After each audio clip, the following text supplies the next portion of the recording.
Canary Islands sponsors the weather.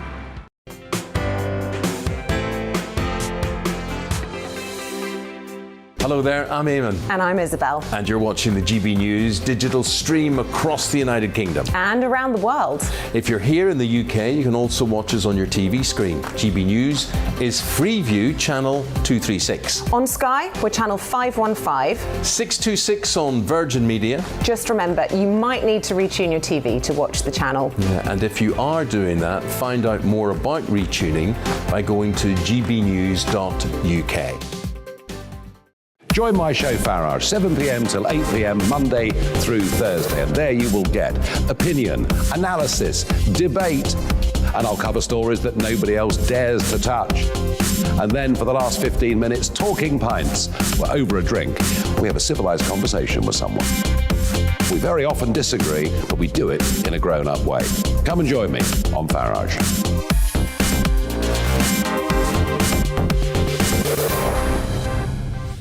I'm Dan Wootton. Join me Monday to Thursday from 9 to 11 for the feistiest and most fun news debate on TV, where free speech reigns. I'll bring you a sharp take on the day's biggest stories, bombshell newsmaker interviews, and A-list guests.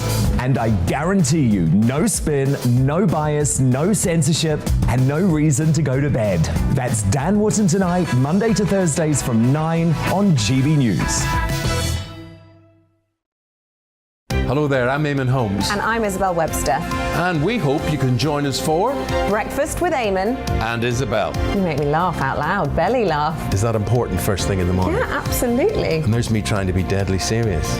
News is a serious business. Yeah, I have to rein you in sometimes. Well, it doesn't stop us laughing at it. It doesn't stop us having an opinion on what's going on. Yeah. And it certainly will not stop us reflecting what you think. Weekdays from 6 to 9:30 on GB News.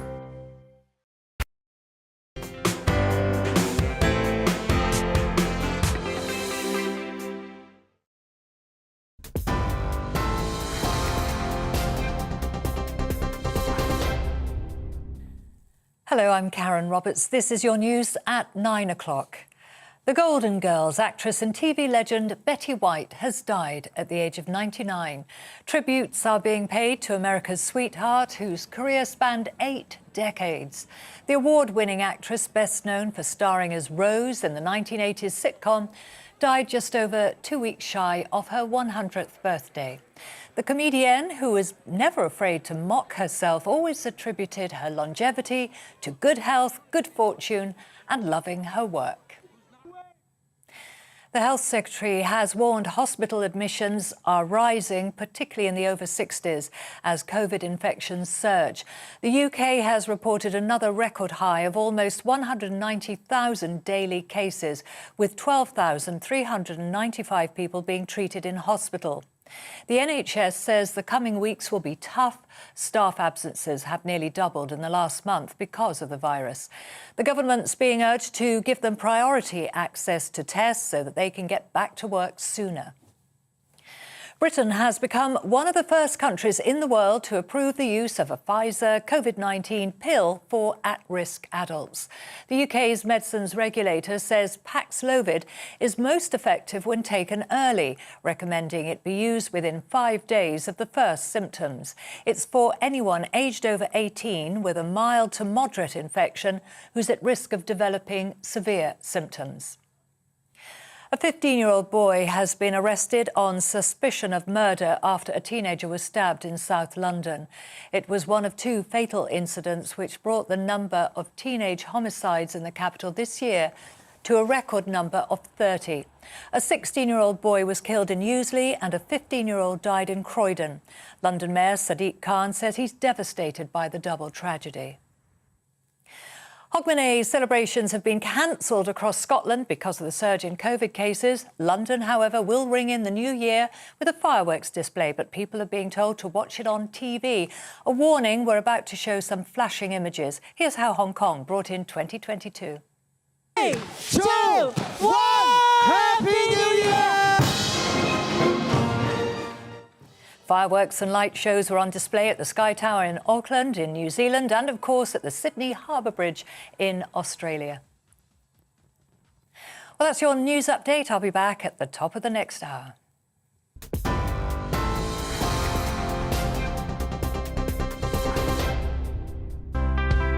It's time to remind ourselves there's always another winter.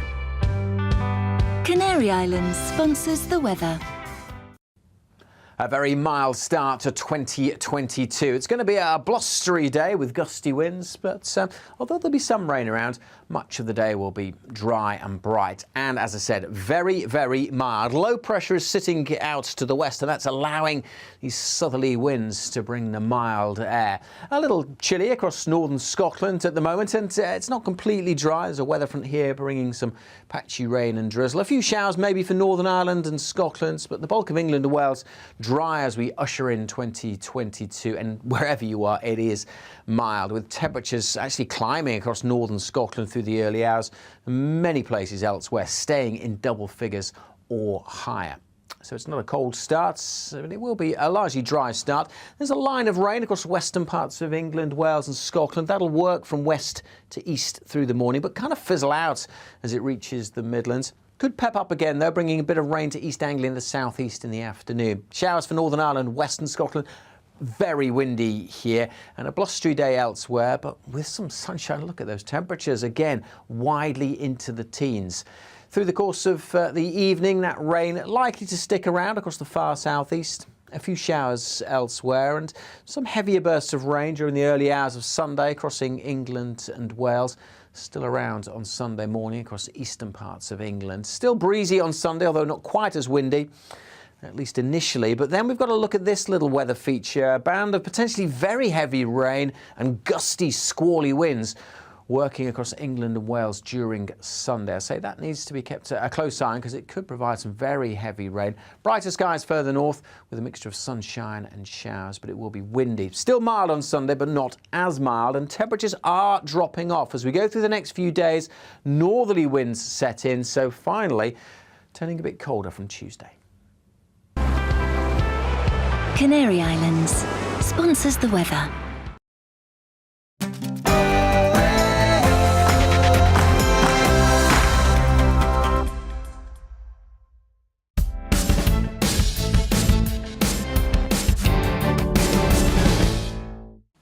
"2021 is drawing to a close. Thank goodness, I'm sure many will say. Rather like 2020, another year that somewhat blurs because of the stop-start nature of the pandemic. Perhaps this year not quite as bad as last. One big event this year, of course, was on the 20th of June, 2021, a new political programme on GBNews started called The Political Correction. And I was there with Deanna, with Paul, and Arlene joined us shortly thereafter.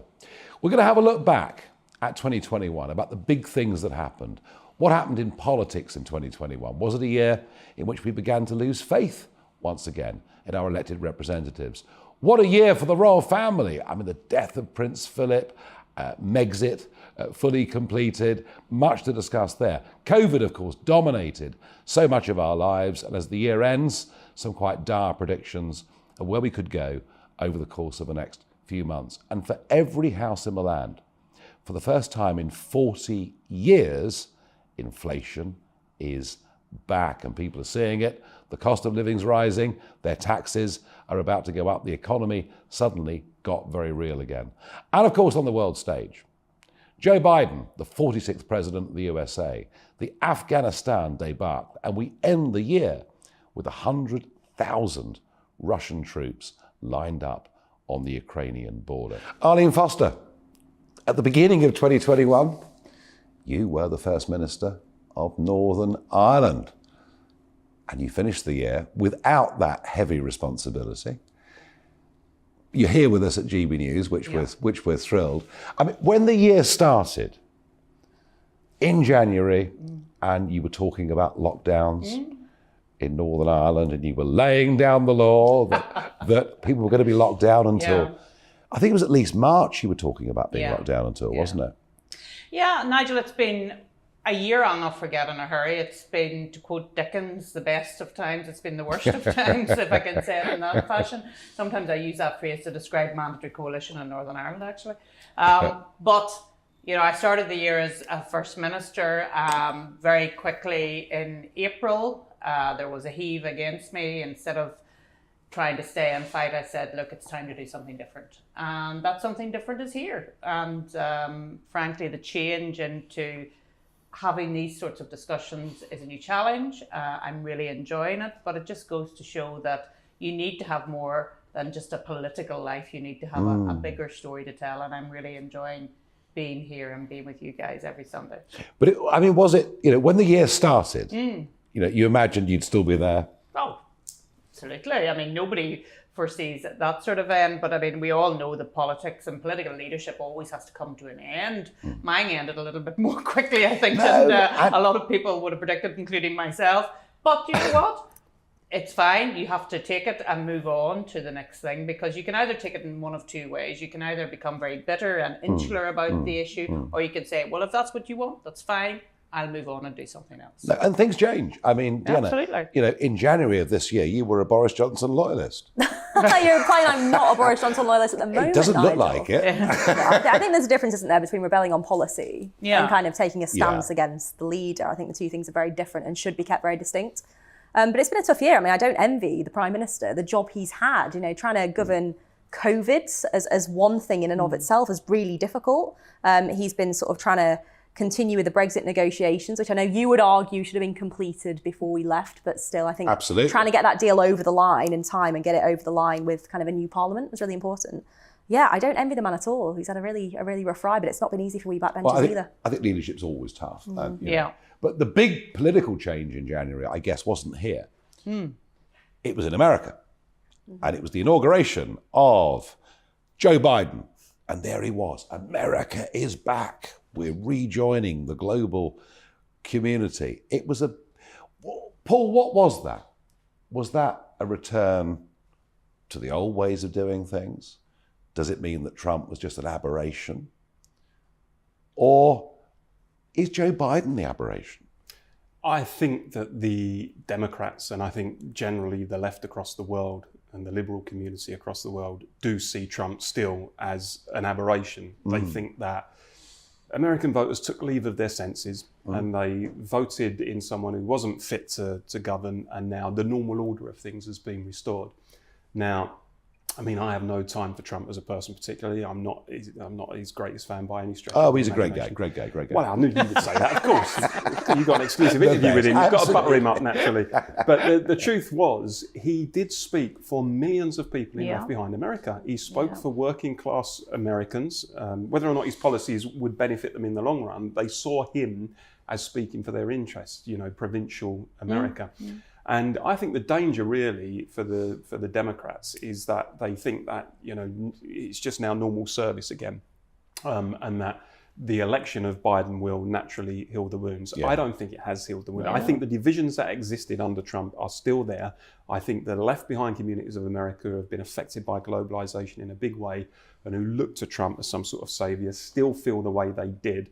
So in terms of the divisions across the United States, I think we're going to still see those playing out for some years to come. It's very interesting because that narrative that Trump was a short-term aberration, the voters had taken leave of their senses, is exactly what Blair and others, your former leader, Thanks. and others. By the way, are there any Labour leaders you have liked in the last 25 years? Attlee. Now, I know we're going back a few years. None of us. I wasn't born then. I know we're going back a few years. I mean, if you look at I said we'd get on to talking about the war, and we have. I mean, Attlee, I think the Labour government of 45 was a radical reforming government that did a huge amount of good for this country. And, if you said to me who's the best Labour leader of all time, I think I would say Clement Attlee. I mean, look, Blair did some really good things. If you're on the left, as I am, you look at the investment in schools and hospitals and so on, then you have to pat him on the back. But I don't think that Blair challenged the economic consensus in this country. I don't think he shifted the balance of wealth and power in favour of ordinary working people. Well, the opposite. Well, exactly. And with a 179 seat majority, which he had in 97, he had every opportunity to do that. So look, I don't condemn him, but he's certainly part of that group of people who embraced the global market and what all of that meant for working class. I was teasing you. I was teasing a bit. So, Deanna, February, I think it is that miserable month. The weather can be at its worst. The days are still incredibly short. It's merciful that it only lasts 28 days in the minds of many people. And this year, it was February in lockdown. any thoughts back on how grim February was for your constituents? It feels so long ago, doesn't it? Yeah, sort of weird. 10 months and it feels forever. Yeah, I mean, I think it was really difficult, particularly because we were in this lockdown and we saw no light at the end of the tunnel. There was no kind of exit plan really at that point. We didn't know what was going to happen next. We didn't know what was going to unlock, whether kids would be able to kind of properly go back to school, whether hospitality businesses were going to properly reopen, whether they'd survive. It was really difficult. So much uncertainty, I think, is kind of a theme of this year in some ways, but particularly in that early stage of the year. Firstly, when it's long, dark nights, the weather's rubbish anyway, and you're stuck at home, can't even go down the pub for a pint kind of thing. It was so difficult. It did feel like, didn't it? It did feel like the horizon was a very, very long way away. Yeah. It was a pretty dark time, but look, I think the move then towards dealing with, is there a route out of lockdown? We were all told the vaccine was the route out of lockdown. No doubt we'll return to that later on in the programme. I remember making those statements as well as all the other devolved leaders urging people to get their vaccine because that was the route out. And actually, we were doing rather well with vaccine rollout, weren't we? I mean, this was one thing Brexiteers could say, because if we'd been part of the European Union, there was a failed Conservative politician from Cyprus who was in charge of the rollout. And one of the things Number 10 got right was to appoint this remarkable woman, Kate Bingham, who'd been successful in private business before, who did the job for 6 months and then left. I mean, he really got that right, didn't he? Completely. I mean, involving the private sector in the way that we did, basically saying we'll foot the bill if you can make it happen, was absolutely the right approach. And the speed of that rollout was really phenomenal, particularly, comparing it to other sort of nearby neighbours, really quite astonishing. And I think it really gave the nation hope. I think that's probably coming towards the end of February. I think that's probably what I remember the most, was the hope of how well the vaccination programme was going, but also hope from having this 4-stage plan of this is how we are going to get past this is how we are going to emerge from this really dark period. So in March, many of us, with utter horror, Deanna, watched the Harry and Meghan show. Some of us didn't. You didn't watch it? No, I did not. Well, absolutely not. Well, I have to say I did. Me too. It was extraordinary because it struck me that it was an all-out attack on the institution itself. It's how it felt watching it. And I think, in Britain, the vast majority of people have so much respect and outright respect for the royal family and the institution, that to see that, I think, for a lot of people was quite shocking. Do we respect the royal family? Or do we respect the Queen? I think a lot of that is the Queen. I mean, her sense of duty and public service throughout her incredibly long reign is astonishing. I can't think of anyone else who better sums up that notion of public service than Her Majesty. It has been remarkable. I mean, I know that Paul would rather have President Kinnock than... At least you can get rid of him. You don't have to move away from me. But isn't that what it would be? Well, no, I don't agree with that. I mean, I think Her Majesty the Queen has been an incredible matriarch of the family. But are you seriously saying that there are other members of the family that don't do good? Look at Princess Anne, my goodness, the amount of work that she does in a very uncelebrated way, a very unglitzy way. She gets on with it, she does it, as indeed do many other members of the family. So, I mean, I do think it's wrong to just say, that it's just the Queen. That's not true. But I think she comes from a certain era and she represents a certain tradition, that kind of it is stiff upper lip. Duty, service, loyalty to country. Never explain, never complain. All of that. And I think that's the part of the institution that the public respects, and I think she carries that off very well. As I said, if you're going to have a monarch, then she's probably as good a monarch as you're going to get. Well, do you know what? Through the centuries, the royal family has been through extraordinary ups and downs. And actually, we forget that republicanism in this country, in terms of changing it from monarchy to republic, it's probably been at its lowest levels for centuries. Now, trust in the police is obviously a really, really important issue. The shocking discovery of the murder of Sarah Everard back in March, and the body being found down in these woods near Ashford in Kent. The fact that Wayne Couzens, a serving police officer, who actually been, at a very high level, a gun-carrying police officer, had been responsible, was clearly an awful case. I just wondered, looking back at that, Did anything positive come out of it?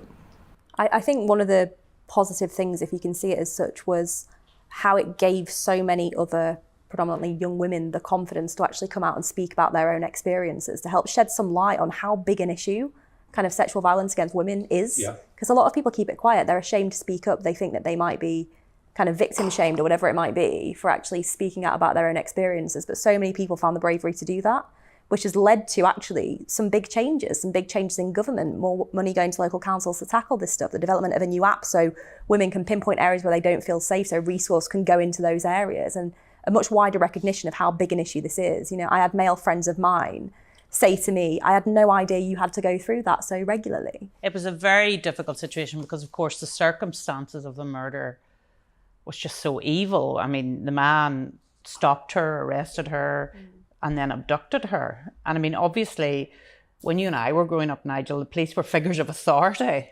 and people had respect for them. And I think one of the things I was really struck by was actually the loss of authority for police officers. And events like this actually add to all of that. You know, you can't trust the police. And we've been through moments like that in the past, whether it's been racism or homophobia, and now we were with it in terms of violence against women and girls. And it was just so shocking at the time. It was absolutely horrendous. But I think the point needs to be made even now that it was a very, very isolated incident. I mean, it was unprecedented for a police officer to abduct a woman from the street and then It's so hard to say that, go and Paul. murder. Well, it shouldn't be. But at the time, to say that was almost as if you were complicit. Perhaps it was, but it was Or clearly, belittling the issue. it was clearly an isolated incident. And my fear at the time and now is that we then create this climate where we tell women in this country to be distrustful of police officers. Now, I've got a daughter, and I would like to think that if my daughter is walking the streets at night and she feels threatened or something and she sees a police officer, that she would be comfortable about approaching that police officer and asking for assistance.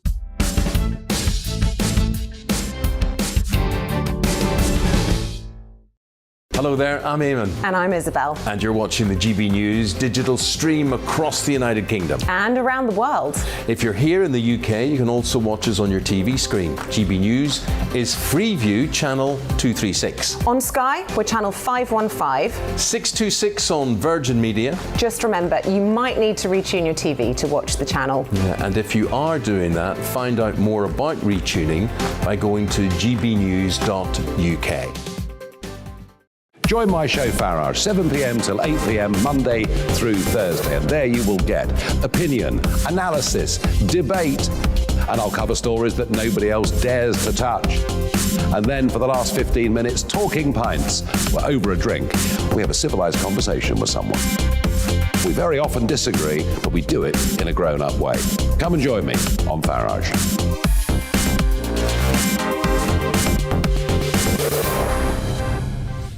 I'm Dan Wootton. Join me Monday to Thursday from 9 to 11 for the feistiest and most fun news debate on TV, where free speech reigns. I'll bring you a sharp take on the day's biggest stories, bombshell newsmaker interviews, and A-list guests.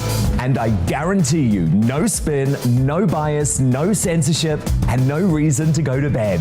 That's Dan Wootton tonight, Monday to Thursdays from 9 on GB News.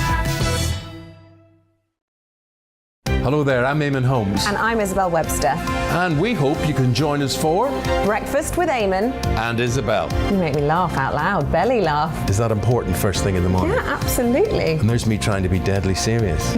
News is a serious business. Yeah, I have to rein you in sometimes. Well, it doesn't stop us laughing at it. It doesn't stop us having an opinion on what's going on. Yeah. And it certainly will not stop us reflecting what you think. Weekdays from 6 to 9:30 on GB News. My name is Andrew Doyle. Join me every Sunday evening at 7 p.m. for Free Speech Nation. This is a show where we address current affairs and news stories of the week with the help of two wonderful comedian panelists. I brought in comics because I want to give it a lighter edge, and also they work for less. See you there.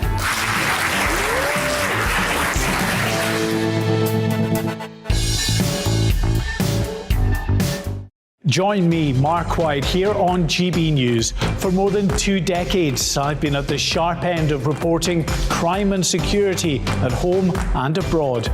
From the scourge of terrorism to the fight against violent crime and the deepening small boats crisis in the Channel, they're issues you rightly care about, and so do I. As GB News Home and Security Editor, my focus will be on the stories that matter to you.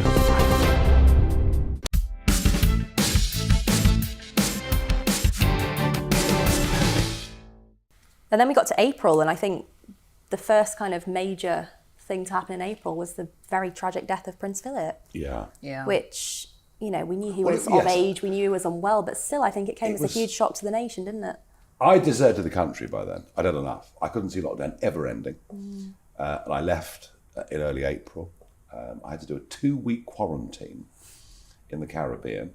Before getting, It's a hard life. Stop. Before getting into America. So I was away for 2 months. What was really interesting, what was being in the Caribbean when the news of Philip's death came through, and being over there, a couple of things struck me. You know, this was a former British colony, and you know, taxi drivers, despite the fact they'd sort of got their independence years ago, still talking about my Queen. That connection was remarkable. But they would have remembered Philip and of course, he was a respected figure, you know, distinguished service, mentioned in dispatches World War II, been there all the way through the whole thing. So I was very struck by that. I suppose my abiding memory of it, apart from being over there, just watching the Queen on her own in that chapel. I mean, Keir Starmer since has talked about it as giving an example to the nation of how to deal with social distancing rules. I thought it was quite hard to watch. Incredibly hard to tiny. watch. Didn't she? I thought she looked so small in her little seat in that huge building. It was heartbreaking, actually. I just thought it was really, really sad. It was. I mean, in many respects, again, I say this as someone who's not a royalist, but it was the end of an era. It was the end of a certain type of royal, wasn't it? The stiff upper lip duty, tradition, etc. The famous British Reserve. That is what Prince Philip embodied. Never explain, never complain. And you know what struck me actually was his wartime service. I mean, he genuinely did have a distinguished war record. And as you said, Nigel mentioned in dispatches, this wasn't somebody who just kind of signed up nominally because it looked good on the record. This was somebody who was on the front line in the Royal Navy and was you know, facing German aeroplanes coming over and trying to bomb the ship. Wanted to pursue a naval career. So he marries the young princess. He marries the young princess. And when they got married, 1947 they got married, he had every logical reason to think they'd have 25 years married before it was her turn to become the monarch. And he was going to pursue his naval career, and he had ambitions to go all the way to be an admiral. And of course, King George VI dies at 56 years old. And suddenly, she's thrust into the position of being queen, and he effectively has to give up his life. And had no idea at that stage. He gave an interview I saw where he said he had no idea at that stage what his role was actually going to be, because I think the last person who found himself in that position was probably Prince Albert at the time. So he said, you know, there was nobody who came in and gave him a brief and said, this is what you had to do. He said, I had to make it up as I went along, and he pursued his particular causes that he was passionate about. But again, if you're going to have a Queen's consort, then he would be as good as an example, I think. I thought it was incredible. And during the run-up to the funeral, we learned so much about Prince Philip that a lot of people hadn't known about. I mean, his breadth of involvement in the World Wildlife Fund, the fact that he was there at the very beginning. You then start to think, oh, Charles is getting his environmental credentials actually from his father, who was interested in all of that at the very beginning. So I thought it was an incredible life. My goodness, well lived, filled with activity, not just lounging around and being the Queen's consort, but actually purposeful. And really full. The great thing about him to a certain degree is he was unreconstructed, wasn't he? You know, he wouldn't have had any time. He didn't have any time for wokery and pouring out your feelings on national television, you know, he would have, I think, really opposed all of that, and did oppose all of that sort of stuff. He was old and school. that's the kind, if we're going to have a monarchy, that's the sort of monarchy he was old school, and very interestingly, you know, here we are, December, the end of the year. Tom Bauer, you know, who is a shrewd observer of people, and of course writes these biographies, and a lot of them are, you know, big best-selling books. And he's said in the last week that he thinks Prince Philip not being there actually is one of the reasons that the wheels are coming off the firm. At the firm, as the royal family are known. And if you look at it, I mean, goodness me, they have got problems in all sorts of directions. And it was interesting, even you know, learning years later that even in her great difficulty, Diana felt he was somebody who could be a trusted confidant to go and sit down with her. And so we sort of speculated already about what, you know, the Queen's role is, and we don't like to talk about it, but what might happen if she's not here. But maybe he's actually a bigger loss to the institution than perhaps we've recognised today. Yeah. Well, speaking about one institution and moving to a different one that I think, Paul, you might be a bit more interested in, we hit stage 3 of Unlock, and finally you could go and absolutely freeze your bum off sitting in a beer garden with a number of friends. And I must admit, that first pint on 12th of April, he was fine. I'm talking to you guys here. That first pint, 12th of April, scarf, hat, gloves on, everything was so worth it. Some comical memes where the rain and sleet coming down and all the rest of it. But people did it because I think they felt so cooped up for so long that suddenly given the opportunity to break free from those restrictions, even if it was -5 wherever they were, they thought, well, that's it, I'm going down the pub and I'm having a pint of lager. So we come to May, the story of the inquiry by Lord Dyson into the events surrounding the interview by Martin Bashir of Princess Diana in 1995, and found that he was guilty of deceit in the way that he conducted that interview. That was a bit of a hammer blow for the BBC, wasn't it, Arlene? I mean, was it a nail in the coffin of the BBC, do you think? Well, not a nail in the coffin, but I think it was certainly the start of a conversation about the BBC. I mean, up until then, the BBC, even with Savile and everything else, you know, it was still seen to be the institution that it always has been, Lord Reith's institution, as it were. But I think now, and certainly in the latter half of the year, people are starting to look at the BBC and ask more questions than they've ever done before. And Bashir himself has continued to fall, as we've seen just very recently in relation to all of this. So, I mean, there are huge questions about the BBC, and more I am meeting people who are talking about, why are we paying a licence fee to these people when they're not impartial? They're supposed to be an impartial organisation. They're not impartial. And more people are having that conversation. I mean, I was struck by an interview that Andrew Marr, of all people, I mean, a BBC man through and through, obviously, gave a few years ago, where he said that the BBC as an institution is infused with cultural liberalism, and it sees everything through that prism. I mean, I love the BBC. I'm a BBC man, although I accept that it has got major problems and doesn't speak for many parts of our country. You'd probably like to defund the BBC completely and get rid of it. Paul, I have grown up with the BBC. Yeah, as we all have. Of course I have. As we all have. I've been a news hound all my life. You must love Test Match Special as a BBC institution. My greatest honour, forget meeting, you know, the Pope and the Dalai Lama and Donald Trump, and forget all that. That was a good party that night. I was guest of the day with Jonathan Agnew on Test Match Special, a Saturday lunchtime during a Test Match. I've listened to Test Match Special for 50 years. Of course, there are bits of the BBC I've grown up with. Yeah. Bits of it I love, and I still think around the world, particularly through BBC World Service, it's still actually, in terms of our push and our reach as a country, is terribly important. So look, I still think the BBC is part of the Global Britain brand. I wouldn't abolish it altogether. I really wouldn't. But I don't really see why the BBC is allowed, for example, on FM radio, to hold these vast bandwidths that keep everybody else out. Now, by the way, GBNews, of course, is going out in the new year on Absolutely. DAB, which is an exciting new development. So they've still got some very big inbuilt privileges and advantages.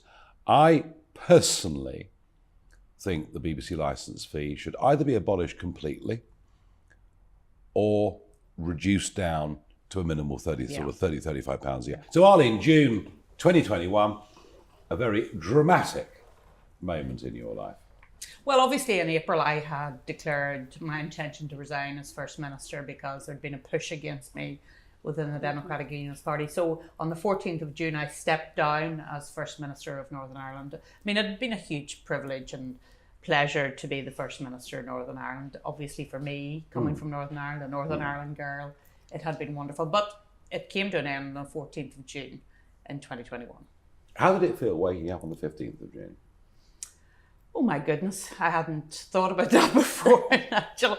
Do you know what? In many ways, you either treat it and you get really down about these things because you've reached the top position in Northern Ireland and now you're no longer in that position. I actually found it quite liberating because there had been incredible pressure around COVID-19 and doing the right thing. And were we doing the right thing in relation to businesses and people's health care and all of that? So actually, 15th of June was okay. Was Enoch Powell right when he said that all political careers end in failure? I'm not saying your career ended in failure, by the way, but that's what he misquoted said. on this. He is, I think, yeah. He said all political careers end in failure unless they are cut off midstream.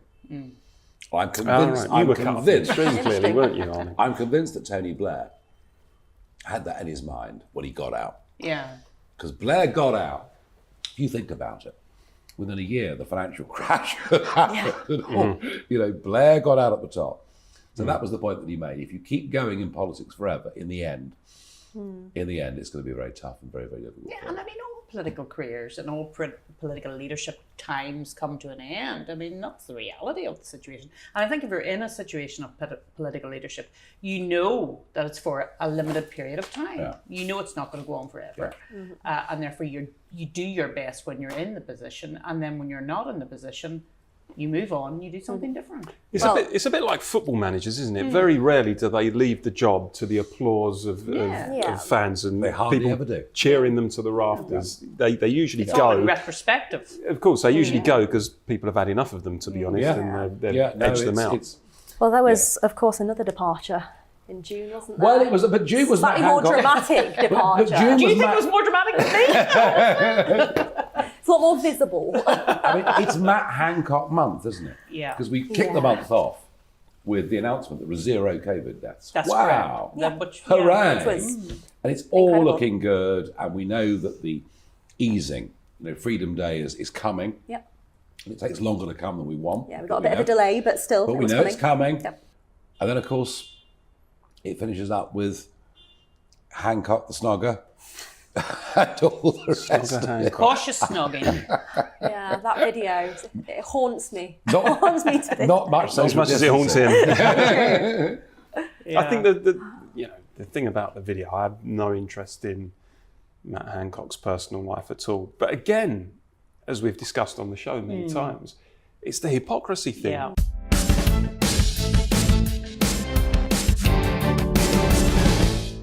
Hello there, I'm Eamon. And I'm Isabel. And you're watching the GB News digital stream across the United Kingdom. And around the world. If you're here in the UK, you can also watch us on your TV screen. GB News is Freeview channel 236. On Sky, we're channel 515. 626 on Virgin Media. Just remember, you might need to retune your TV to watch the channel. Yeah, and if you are doing that, find out more about retuning by going to gbnews.uk. Join my show Farage, 7 p.m. till 8 p.m. Monday through Thursday. And there you will get opinion, analysis, debate, and I'll cover stories that nobody else dares to touch. And then for the last 15 minutes, talking pints. We're over a drink. We have a civilized conversation with someone. We very often disagree, but we do it in a grown-up way. Come and join me on Farage.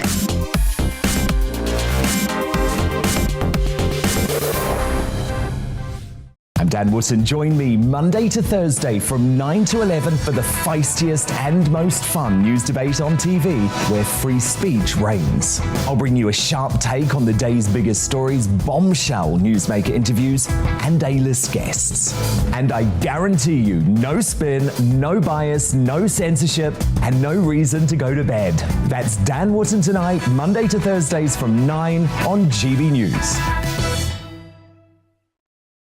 Hello there, I'm Eamon Holmes. And I'm Isabel Webster. And we hope you can join us for Breakfast with Eamon. And Isabel. You make me laugh out loud, belly laugh. Is that important first thing in the morning? Yeah, absolutely. And there's me trying to be deadly serious. News is a serious business. Yeah, I have to rein you in sometimes. Well, it doesn't stop us laughing at it. It doesn't stop us having an opinion on what's going on. Yeah. And it certainly will not stop us reflecting what you think. Weekdays from 6 to 9:30 on GB News.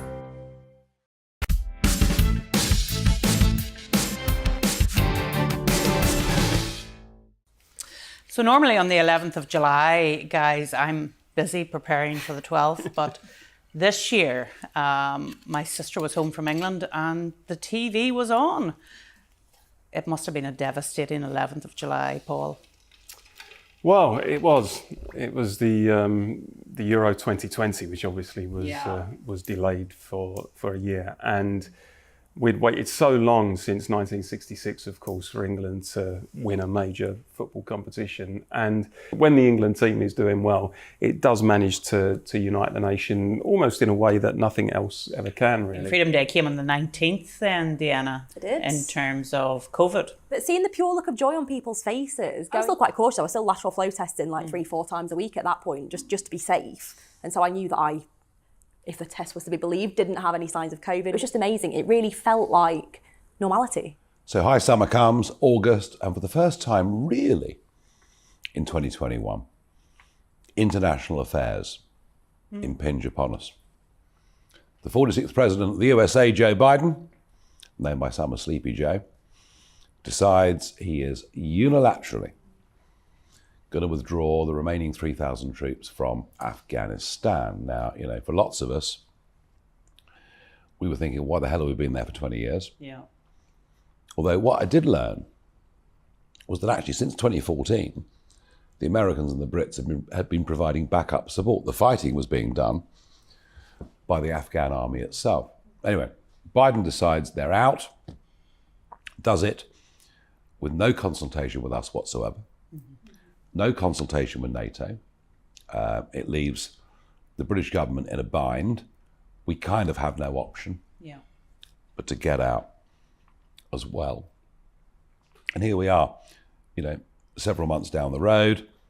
The Taliban are back in charge. Donald Trump is banned from Twitter.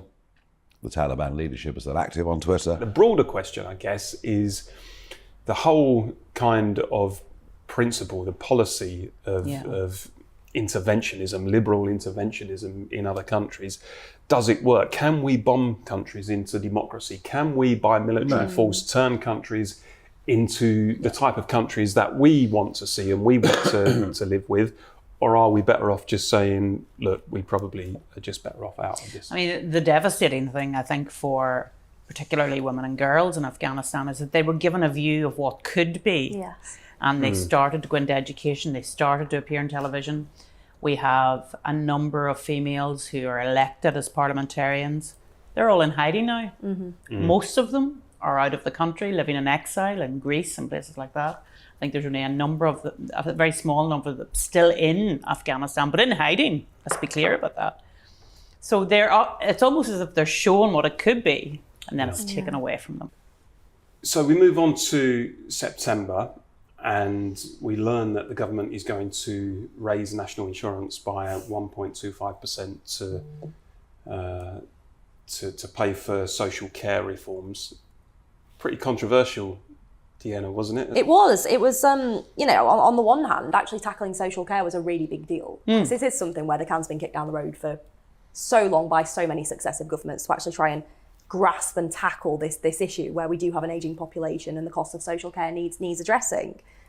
But to do it with a plan that probably won't necessarily tackle the issues in the long run, and by raising taxes when people are already facing a massive kind of cost of living hit, to me seemed pretty unreasonable. So I became a rebel for the second time in my parliamentary career, winning lots of favours with party whips at the moment. But it was a small rebellion. I expected a lot more. There was a lot of anger amongst the backbenchers. Ever since the Tories have been in, the tax squeeze on the middle has been utterly astonishing. And yet on the lowest earners, there have been massive tax savings. Yeah, I think, I think the increase in the levels at which people should start to be taxed, and I'd campaigned for that for years and thrilled to see it. But the squeeze middle is now squeezed in quite a remarkable way. But it raises a bigger question. Is this even a Conservative party? It's a party that's obsessed with all sorts of liberal ideas. The obsession with climate change, the obsession that we must make people pay 10,000 quid for new heat pumps in their homes and everything else, and COP26. So it's green, it's uber liberal, and now it raises taxes. And they carry on with this charade that we're the party of low taxes. And that, interestingly, this was the moment. I think this was the moment. No, I think you're right. That the real conversation about what is the Conservative Party under Boris Johnson began. It wasn't really there before that. But ever since that moment it has. And it's led us right through to where we are today and to various rebellions today. It was always, Arlene, it was always the Conservative and Unionist party, wasn't it? You're a Unionist. Do you associate with the Conservative Party? Can you see yourself aligning with today's Conservative Party? Well, of course, we have the Northern Ireland Protocol, which we haven't touched on in this programme yet. And it was around this time that the pressure started to look at Article 16. Of course, the command paper came out in July saying that the circumstances were there to trigger Article 16 to bring the protocol back into negotiations. It still hasn't been triggered. And actually, I think Boris is missing a trick here now, because he should be triggering it and saying, I'm standing up for the union. This is something I really do believe in. And therefore, I'm triggering Article 16 because the internal market of the United Kingdom has been disrupted by the European Union. But he hasn't done it to date. In terms of the tax for social care, let's talk about reform of the NHS, because we have really valued the NHS during COVID. We have bigged it up in terms of the vaccine programme and the fact that people were there when we had a real crisis in terms of the pandemic. But it needs reformed. And there's nobody having that conversation, because people on the left, Paul, don't want to have the conversation about reform, because when they see reform, they see cuts.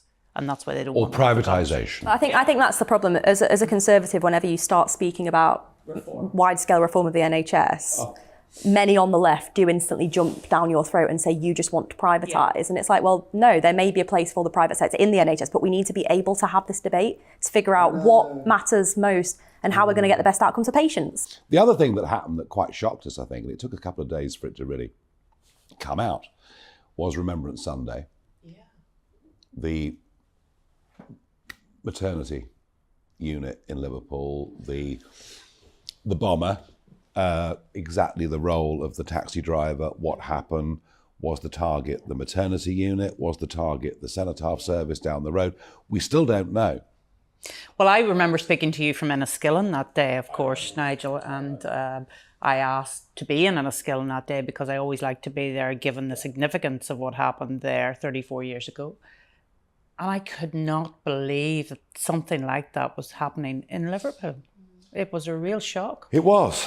It was, what I find staggering even today is the lack of debate there was after the incident about the potential motives for what happened and what the effects might have been had the attack been successful. I mean, here you had a person who appeared to have gone to, of all places, a maternity hospital where there were dozens of women and newborn babies, and presumably, and I don't think it's unreasonable to presume it, would, if he could have got out of the car, entered the premises and detonated that bomb, that explosive, and done the most horrific damage that doesn't bear thinking about. And so to December, the last month of the year. But unfortunately, it brought us one of the most horrific stories of the year with little Arthur Labinjo Hughes, and the fact that he had been murdered by his stepmother, although she wasn't obviously married to his father. And the father was convicted for manslaughter, 21 years. She was given 29 years. It was a horrific case. Not just the physical abuse, but the psychological abuse that was visited upon this little boy of 6 years of age. It was just so very difficult to take in. And it brought us back to the fact that lockdown had an impact on so many young people. They weren't allowed to go to school, they weren't allowed to socialise, they weren't subject to interventions that could have been helpful to them. I mean, I'm a parent, and you look at these. I found it genuinely difficult to read the detail of this story. I mean, it was absolutely horrific. And I saw a poll in the wake of the convictions that suggested that 52% of the country still believed that capital punishment was an appropriate response for child Shows abuse. you how strongly people feel. I find it very difficult to say that those people are being unreasonable, actually. I mean, I know capital punishment is a huge debate, and there's no chance of it coming back, let's be honest about that. But when you look at the people who visited this pain and suffering on an innocent child, does a punishment fit the crime? I don't think it does in this case. Yeah. I think social attitudes have moved on significantly. And I don't think even I'd support it now. I would have done 30 years ago, but I wouldn't now. Even if short term, in emotional response to what people have seen, a majority say they're in favour. It's a non-starter, that's certainly true. But I don't like the way that the debate on this subject is skewed by people who oppose the death penalty and think they have a monopoly of compassion on the issue. Actually, people who support it, and I get that it's a divisive debate, I do understand that, but people who support it because they look at cases like this, and they look at people like Ian Huntley, for example, who murdered those two schoolgirls in Soham, and they are so moved by the suffering and the trauma of the victims and their families that they think actually the person who perpetrated that should not be allowed actually to live the rest of their natural life. So we, if we're going to have the debate, at least let us not do it on the basis that one side, i.e. the side who opposes the death penalty, has a monopoly of compassion on it, because I don't think they do. No, actually. I know, but it's December. Come on, it's party time. December. We've moved a long way from Hartlepool. Well, yeah, I mean, but December 2020 was party time. Big time. All over Downing Street, Westminster, Conservative Central Office. The country was locked down, but they were going for gold, weren't they? The government. Indeed, even reports that the party in Central Office didn't end till 2 or 3 o'clock in the morning. A door was broken, scenes of mass drunkenness, let alone the party on the 18th, which took place in Downing Street, up to 50 attendees, including, we're certain, some quite senior members of the press. Mr. Doyle, who is now, the Prime Minister's senior press spokesman, giving out the prizes, Secret Santa, wine and cheese. Then we got the 13th of November, the day that Lee Kane and Dominic Cummings get the boot, supposedly, because the wicked Carrie has planned it all. And then that night, Emma Johnson's flat, Carrie hosts a party for 13 people, all completely in breach of the rules. It's party time. It's fabulous. Rest of us can't visit elderly relatives or do anything. And then when they're questioned on it, the Prime Minister just lies and lies and lies again, as if it doesn't matter. And it kind of does matter, doesn't it? The Allegra Stratton, well, it wasn't just her fault, was it? I mean, she's carried the can, but it was cringe-making, the whole thing, wasn't it? Yeah. But I think with Allegra Stratton, she's almost been made a scapegoat of the whole thing. And I mean, I have to say, I'm uncomfortable with the idea that somebody felt it necessary to leak that footage. Because if we're honest, look, we've all said stuff in private company with our work colleagues that we've had a bit of a laugh and a joke about, black humour a little bit, that we wouldn't necessarily, I mean, I've done it, we've all done it, that we wouldn't necessarily want to be broadcast on the national media. And if it were broadcast on the national media, Paul. we'd be caught out. Have we laughed and joked about breaking the law and getting away with it? Well, I think what she was doing in that situation, and by the way, I think the government is guilty of hypocrisy on this. Let me say that clearly. But I think what she was doing is she was giving a sort of a press conference, which was a bit of a trial run, and some of her colleagues were firing questions at her And one of them said something, and she had a bit of a joke about it. Oh, was there a cheese and a wine party? That was an off-the-cuff comment that she thought was said between friends, a sort of remark that we have all made. So I do have sympathy for her, because I don't think she necessarily did that maliciously. Okay. And she has carried the can for people higher up who are certainly guilty of hypocrisy. And it's almost like she's been used as chaff, really, to deflect the blame from them. The problem for the government is they have taken this hard line over the last 18 months or so, where they've said, you must follow these rules. And they have launched this propaganda blitz, and it's been going on for 18 months or more. You must follow these rules. If you don't, you're going to kill Granny. You're going to overwhelm the NHS. You're going to make sure that the NHS isn't able to cope.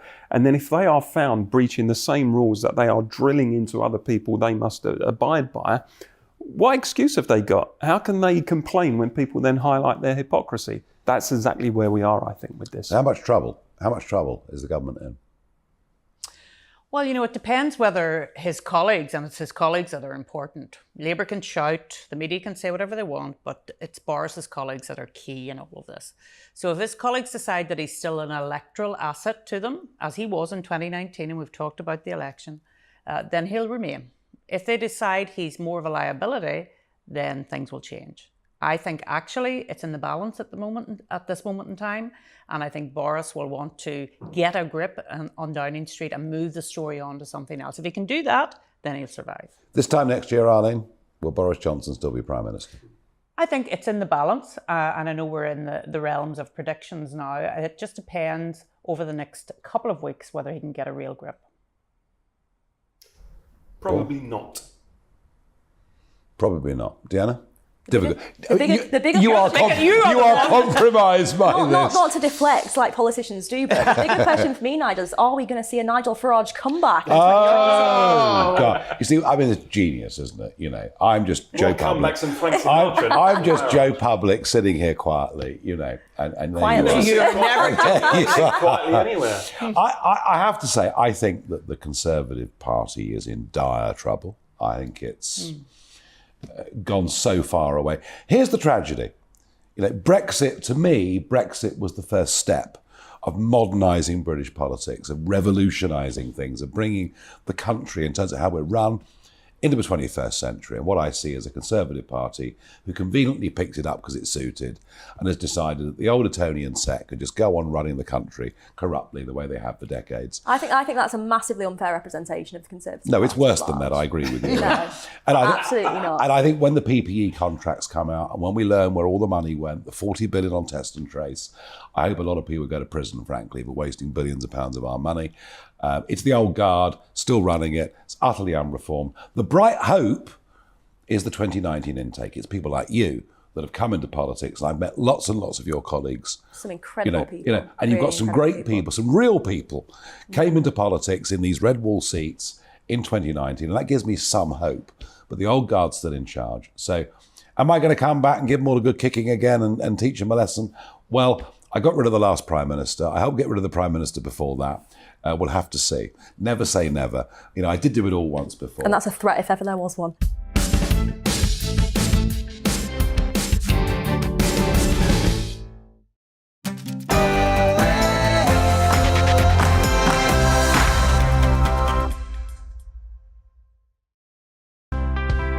It's time to remind ourselves there's always another winter. Canary Islands sponsors